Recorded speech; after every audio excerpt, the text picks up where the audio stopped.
Aksi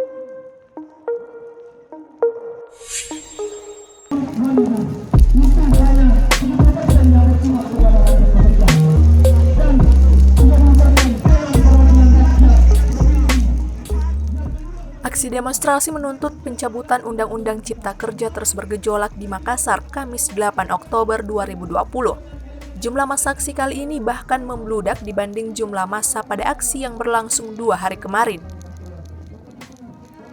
Jumlahnya diperkirakan mencapai ribuan dan tersebar di beberapa titik aksi. Massa aksi unjuk rasa diketahui berasal dari berbagai elemen masyarakat, mulai dari kelompok serikat buruh dan pekerja hingga gabungan kelompok serta organisasi mahasiswa yang berasal dari berbagai alma mater di Kota Makassar. Titik utama aksi masih berfokus di gedung DPRD Provinsi Sulawesi Selatan. Selain itu, konsentrasi massa juga terlihat padat di sepanjang Jalan APP Tarani, khususnya di sekitar gedung DPRD Kota Makassar. Gelombang massa ini pun praktis membuat aktivitas di Kota Makassar nyaris lumpuh total. Arus lalu lintas sejumlah jalan protokol juga terlihat lengang lantaran membludaknya massa aksi yang memadati hampir seluruh ruas jalan. Hingga Rabu siang, jalannya aksi masih terpantau berjalan tertib dan lancar.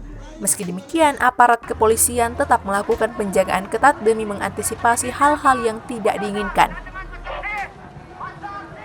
Gelombang aksi unjuk rasa ini masih berkutat pada tuntutan pencabutan Undang-Undang Omnibus Law. Massa mendesak DPR dan pemerintah untuk segera membatalkan undang-undang yang baru saja disahkan tersebut. Dari Kota Makassar, Muhammad Ishak, Fajar.co.id melaporkan.